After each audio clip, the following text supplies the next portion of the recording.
Bismillahirrahmanirrahim. Assalamualaikum warahmatullahi wabarakatuh.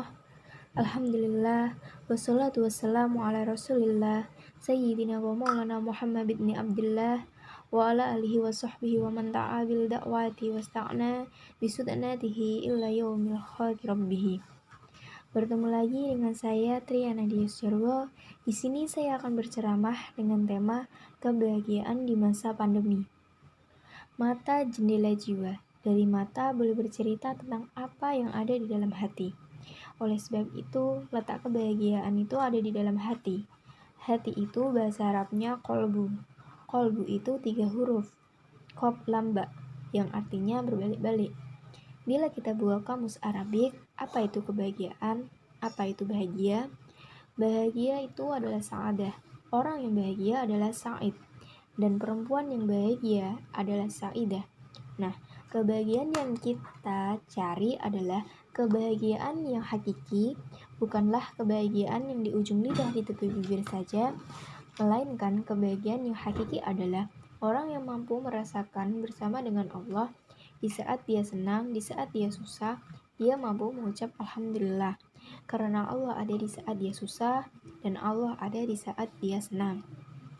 Di masa pandemi ini, semua orang risau, susah, dan takut dengan wabah penyakit COVID-19. Tapi, di balik itu semua,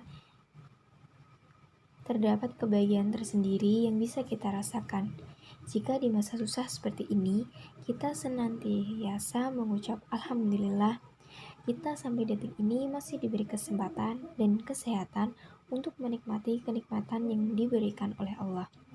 Berbicara tentang wabah COVID-19 yang sedang menimpa dunia, termasuk Indonesia sendiri, di zaman sahabat Nabi juga pernah terjadi, dan wabah itu merenggut banyak sekali nyawa. Wabah itu terjadi saat zaman Umar bin Khattab. Saat itu Umar bin Khattab membatalkan niatnya untuk masuk ke daerah Sam yang terserang wabah penyakit. Pusatnya di kampung kecil yang bernama Amawas. Dalam sejarah wabah ini dikenal dengan tahun Amawas atau wabah Amawas.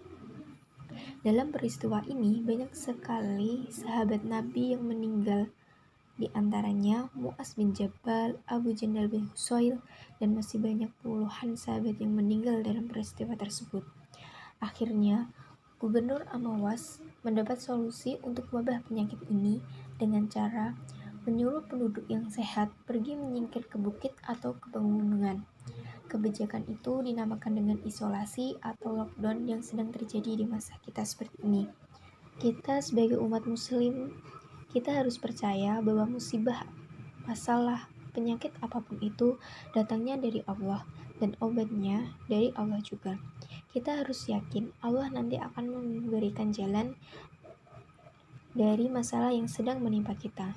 Allah berfirman dalam surat Al-Baqarah ayat 286 yang berbunyi, Allah tidak membebani seseorang melainkan sesuai dengan kesanggupannya. Ia mendapatkan pahala dari kebajikan yang diusahakannya dan ia mendapatkan siksa dari kejahatan yang dikerjakannya. Mereka berdoa, ya Tuhan kami, janganlah Engkau hukum kami jika lupa ataupun kami tersalah. Ya Tuhan kami, janganlah Engkau bebankan kepada kami beban yang berat, sebagaimana Engkau bebankan kepada orang-orang sebelum kami. Ya Tuhan kami, janganlah Engkau pikulkan kepada kami apa yang tak sanggup kami memikulnya. Beri maaflah kami, ampunilah kami, maka tolonglah kami terhadap kaum yang kafir.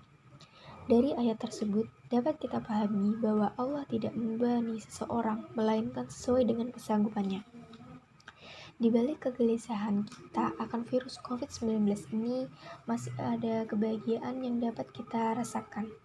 Karena di masa pandemi ini, pemerintah mewajibkan kita agar selalu di rumah, kerja di rumah, bahkan sekolah pun juga di rumah.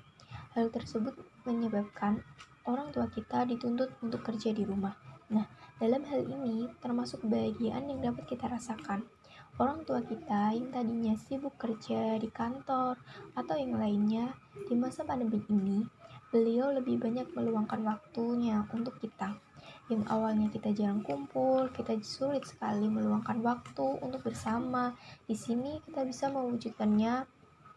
Dan di masa pandemi ini, kita juga dilarang untuk melaksanakan ibadah di masjid atau musola, karena hal tersebut dapat menimbulkan kerumunan banyak orang. Tapi kita masih bisa sholat berjamaah di rumah dengan keluarga yang tadinya kita jarang sholat berjamaah, kita jarang mengaji bersama. Alhamdulillah, di masa sekarang kita bisa menjalankan ibadah bersama dengan anggota keluarga kita. Pesan dari saya, walaupun engkau sedang senang ataupun susah, tetaplah mengucapkan Alhamdulillah dan yakinlah Allah akan selalu ada saat kita senang dan saat kita susah. Dan Allah akan membantu kita saat kita sedang mendapatkan kesulitan. Yang terakhir, tetaplah patuhi protokol kesehatan, selalu cuci tangan, dan jaga jarak. Sekian dari saya. Wassalamualaikum warahmatullahi wabarakatuh.